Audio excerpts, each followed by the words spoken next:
Welcome to the 30th episode of the Hunter Baumgardt Sports Podcast. My name is Hunter Baumgardt, your host. You can follow me on Twitter and Instagram at HunterBOnAir. Feel free to like the Facebook page as well, Hunter Baumgardt Sports. You can get all the updates on the podcast there as well. Remember, you can watch or listen to the podcast. You can watch on YouTube or listen on SoundCloud. Simply search Hunter Baumgardt Sports Podcast. Today, I'm really excited. We're talking some Brewers baseball, and we're doing it with Milwaukee Brewers play-by-play announcer on the Brewers Radio Network, Jeff Levering. He works with Bob Uecker and Lane Grindle on the Brewers Radio Network and has done some games recently on Fox Sports Wisconsin as well, filling in for Brian Anderson, who's been in the NBA bubble. So I'm really excited to talk to him. We're going to talk about his career. We're going to talk about the Brewers specifically, what has, in his eyes, seeing the team up close and personal every day, obviously not super up close and personal with the virus, but, being at the games every day. What has he seen in the Brewers offense that maybe has been hindering them? And also, we're going to get into, he called a no-hitter on Sunday, albeit a Cubs no-hitter, but still he was a part of history. We'll talk about all that and, of course, working with Bob Uecker. What is that like? What is he like in person? We're going to get into that and some, hopefully have a couple of good stories as well. So, with no further ado, let's get to Milwaukee Brewers play-by-play announcer on the Brewers Radio Network, Jeff Levering. Joining me this week on the Hunter Baumgardt Sports Podcast is Milwaukee Brewers radio play-by-play announcer Jeff Levering. You can follow him on Twitter at JLevering4. You can also hear him and see him on the Big Ten Network and Fox Sports during the college seasons as well. Jeff, really appreciate you joining me today, and I'm excited to talk about your career in the Milwaukee Brewers. Yeah, happy to be joining you. Thanks for carving out a little bit of time for me. Yeah, no problem at all. And we'll get to Brewers-specific questions here in a little while. But I first want to start, how has this year been for you? You went from calling games in spring training, then to all of a sudden the season shut down, to is there going to be a season, to all of a sudden we're doing 60-game season, and now we're all of a sudden in a playoff chase in September. What has this been like for you as the Brewers play-by-play announcer?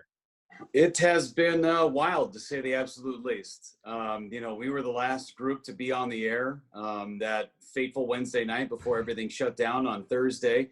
So it was a little bit crazy to be following all of this stuff as it was happening in real time.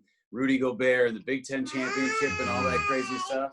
Oh, hi, Logan. Thank you. Love it.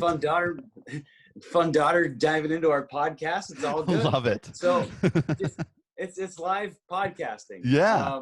But it was crazy from the outset, just how it all began. And that was the sponsors and investors weekend that was happening at the same time for the Brewers. So I had to go up and tell all the sponsors and investors in the organization that, sorry guys, your weekend of fun baseball in Arizona is not going to happen. So just hang out by the pool and run up a big bar bill. Right.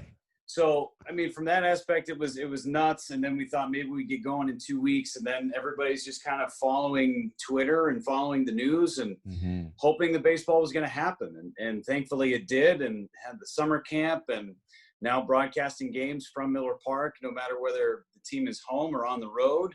And it's different, but you adjust to it. You have fun with it. And you just kind of embrace it. And for us, we're just happy to be calling games and happy that there is Brewers baseball to be talking about, because the other end of that coin is not good. It's not good. So yes. We're just happy to be doing it. Has it been a little less tiring? Because obviously 162 games, that's a brutal, it's not brutal. Obviously you love your job, but it's a lot of travel if you're going through a 162 game season. Has it been a little less tiresome being at Miller Park every day instead of getting on a plane, going to different cities and stuff like that? There's push and pull with that, Hunter. Okay. It is different.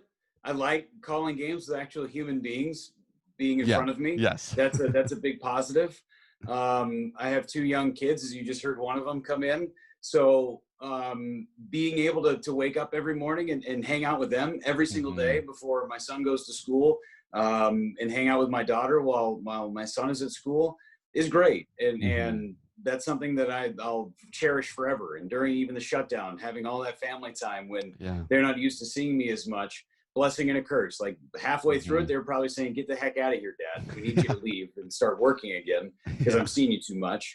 But on the other hand, maybe they enjoyed having me around more and making my egg in a hole for breakfast and all that stuff. So there is push and pull to it.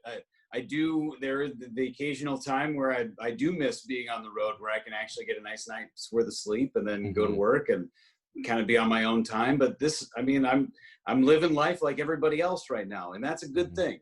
There's nothing wrong with that. And I do miss being on the road, and I think eventually that we'll get back on the road. But for now, I'm kind of enjoying just showing up at the ballpark. And the hardest decision of showing up at the ballpark is where I'm allowed to park that day. Am I allowed to park in this lot or that lot? That's kind of what it boils down to.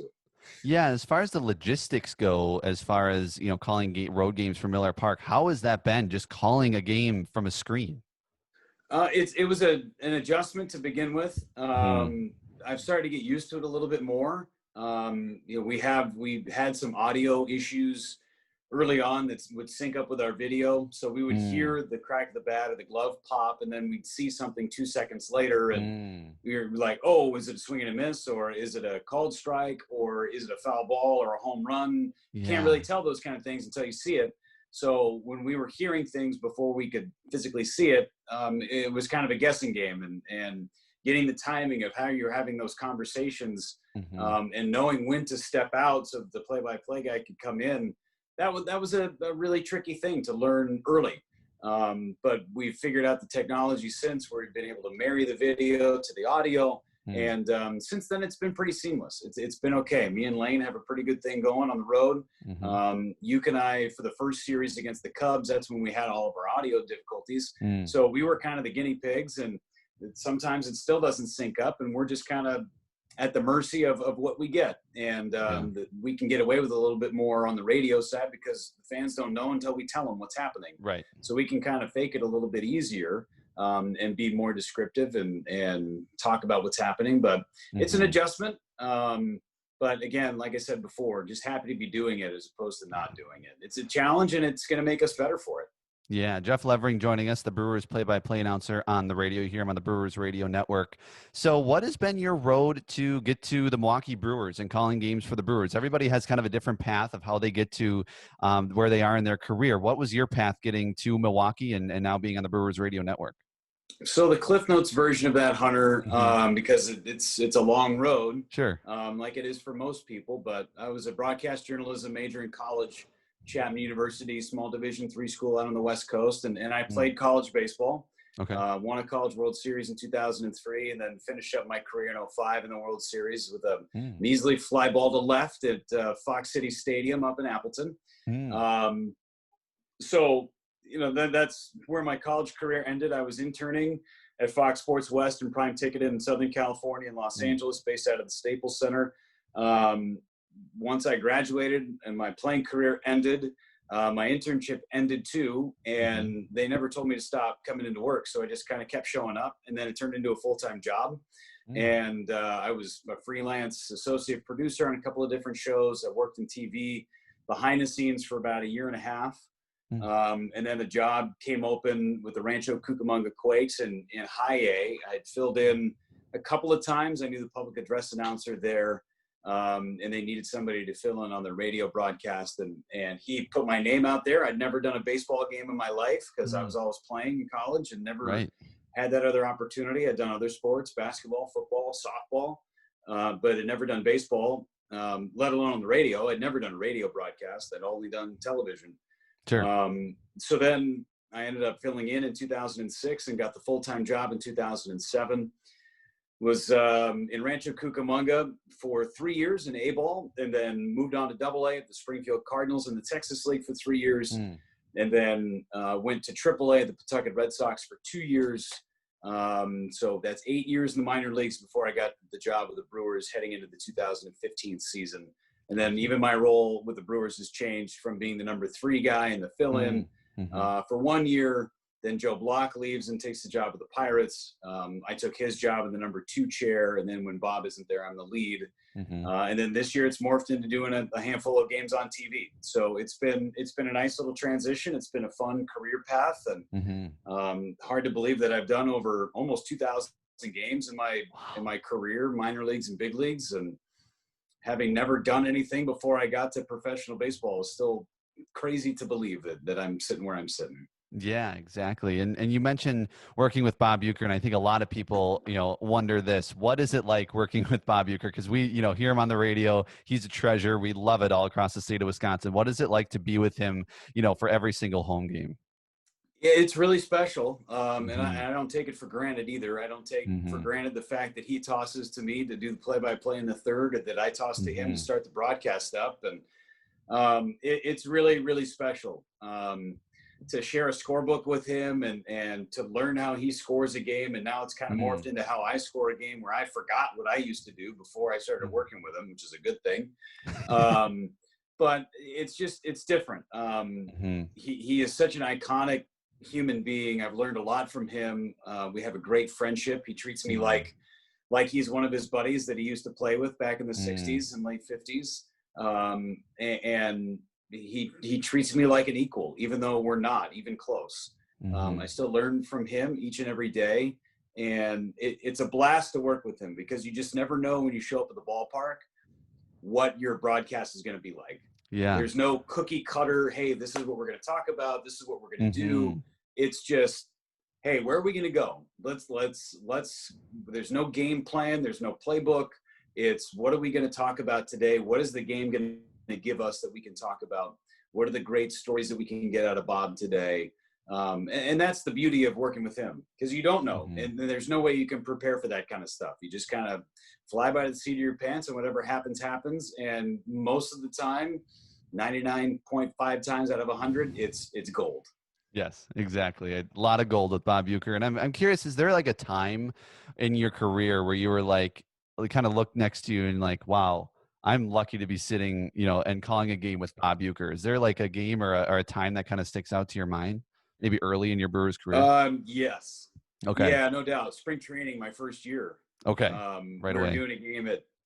doing a game at Tempe Diablo Stadium and against the Angels, and we're getting ready to do the pregame show, and I'm filling out the scorebook, and I'm still trying to figure out what kind of pen he can read with his eyes and stuff. And I've got this little thin pen. He can't read it for crap, so I have to adjust my pen style. So like, we went from one pen to another set of pens and whatever. And then so we're getting ready to do the pregame show, and we're probably 5 minutes from air, and I'm still kind of flustered, and holy cow, I'm doing a game with Bob Uecker. And then I kind of look over to my left, and he's sitting there, and I just go, how is this real life? How, like, why does this, how did this happen to me? Yeah. Why am I the guy? Because my first year, I was kind of dipping my toe in the shallow end, and Okay. I didn't swan dive into the deep end, right? I never worked Hmm. with Bob my first year. I only worked with Joe, and I was sitting in the Mm. back, and I talked to Bob and developed a relationship, but I never worked with him. So Right. now I'm working with him, and we're going back and forth, and I got to be on my toes. And Yeah. it was very surreal, that first game. And it's slowly but surely throughout the course of that 2016 season started to feel a little bit more normal, to where now it's okay, whatever, it's just Bob. Hmm. Which is crazy to think about too. Right. But it's that first game, it took a little bit of getting used to. Hmm. And that was kind of the, all right, here we go. Put your Yeah. big boy pants on. This is real. Exactly. Does it kind of amaze you how long he has been doing this and doing it at such a high level with how old he is? Is it just kind of amazing to you? Obviously, it is to a lot of fans. Yeah, no, it is. And the fact, I mean, this is year number 50 for him in the Brewers organization. Hmm. And it's wild. It's wild. Hmm. Still, the clarity that he has with the stories that he's told probably a million times, Right. and the detail that he can get into on specific events. I forget what happens yesterday sometimes. Like I just, it's gone, Yeah. right? It happens Yeah. and then it's gone. And he can remember something from 75 years ago that he did on the Tonight Show. So it really is remarkable. His recall, his storytelling abilities. He's still got it. He could sit down and the game could be in front of him, or it could be somewhere else, and he's still going to be with it and be able to Hmm. call a game. He might not be able to see. There's a great story where we were working together, and he was having some problems with his eyes. He got new contacts, and he goes, man, it's really blurry. I don't know why I can't see, but I'm really having a tough time. I'm going to call the game off the monitor because I can't Mm. see out in the distance. And lo and behold, he was calling the game with two contact lenses and one eyeball.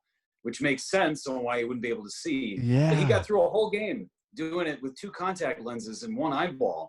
Oh It just goes to show you what a pro he is, and you'd never yeah. be able to tell. Never be able to tell. Wow, that is amazing. Jeff Levering joining us, one of the Milwaukee Brewers play-by-play announcers on the Brewers Radio Network. You've done some TV work on Fox Sports Wisconsin the last few weeks, filling in over there. What has that been like? Transferring over. How different is it to call a baseball game on TV compared to radio? It's just a different medium. Okay. I kind of dipped my toe into the TV baseball side last year. Fox Sports 1 allowed me to do a couple of games on the national side, which is crazy that I was allowed to do national games before I did games for Fox Wisconsin. Yeah, right. But leave it to a pandemic and crazy 2020 to allow me to slide over and do a couple of games on the TV side with Rock. But it's just a different medium. I've been fortunate enough to do as much college basketball and college football as I have over the last few years to really get a feel for the style and being less descriptive. And, that's what my training was in with your college. And then, of course, on the TV side with Fox in LA. But it is different. And once you sit in that chair, you start to feel it a little bit more. And sometimes you get into your rhythm on the radio side, and you just kind of have to slow yourself down and realize, hey, listen, I don't have to describe everything. People are watching this. I'm just providing the edging to this painting. So it's been really fun to be able to do that. It's different doing a national broadcast where you're catering to both teams as opposed to doing a local broadcast where you can have a lot more fun. I think I've definitely enjoyed doing the local side of things over the last couple of weeks, and I'll get another game, another weekend series against the Royals this weekend. But it has been fun. I've enjoyed the opportunity to do it. I'm appreciative that Uke has allowed me to slide over and do it. And that the organization has the faith in me to know that I can do the job. And it's nice to be challenged with whatever business you're in, whether it's broadcasting or selling insurance or whatever it is. It's nice to have that challenge and keep your mind fresh. And for me, it's a different way to go about it. It's a different way of preparation. And I think overall, it makes me a better broadcaster, having both sides of that available. And working with both sides, you work with a bunch of different people, Bob Uecker, Lane Grindle, Rock, a bunch of different people, and Sophia Minnard as well on the TV side. What is it like going from different announcers by your side and kind of adjusting to their style? Well, I mean, nobody's like Uke. He's one on his own. But I think it goes hand in hand again with what we were talking about on how you don't have to be as descriptive. Whereas where I'm on the TV side, it's more of just a conversation. I go into it like I'm sitting at a bar with a buddy and we're talking about things and we know, and we're pretending like we know what we're talking about. Right. Yeah. So that's kind of how I went into it with my series with Rock, and we've known each other for 5 years. Granted, we haven't worked together very much. We've done a couple of podcasts or webcasts together in spring training, but had never done a baseball broadcast in the regular season together. So he was phenomenal to work with. He's just such an easygoing guy and made the transition super easy. Our crew is great. Everybody, producers, directors, camera operators, tape people, everybody was great. And I've known most of those guys from the college basketball world anyway, but they made the transition really smooth. And more than anything else, it felt comfortable. Every bit of it felt comfortable. That starts with Rock, and Sophia's great. She's so good at what she does. And she adds so much flavor to a broadcast too. So it's been fun and working with different people, doing college basketball the way that I've done it. I work with a different partner every single game. So it's that part of it is not that big of a deal. You get to know these people and then you work seamlessly with them. Sure. That totally makes sense. Speaking of like your college basketball calling, does your preparation change a lot from sport to sport, or is it kind of, you have kind of your framework and you kind of bring that to each sport as you prepare for a game? I mean, for baseball, you're embedded with the team. So, a lot of my preparation is with the visiting team, to be honest with you, because you don't see them every day. I could roll over and call a Brewers game because I see them every day. I know what the personalities are like. I know what Craig Counsell is going to try and do, who's available out of the bullpen and all that. But most of my preparation is for the visiting team when they come into town. It's 80% visiting team, 20% home team. Mm-hmm. For college basketball, again, I'm not embedded with a team. So Mm-hmm. my preparation it's 50-50. I'm focused on what it is. If it's a conference game, or if it's a non-conference game, I should say, early on, you think about the network that you're working for Big Ten or for Fox or Mm-hmm. for Big East. If it's a non-conference game, you're going to put your eggs in that conference basket. You call Sure. it like that's a home game for them.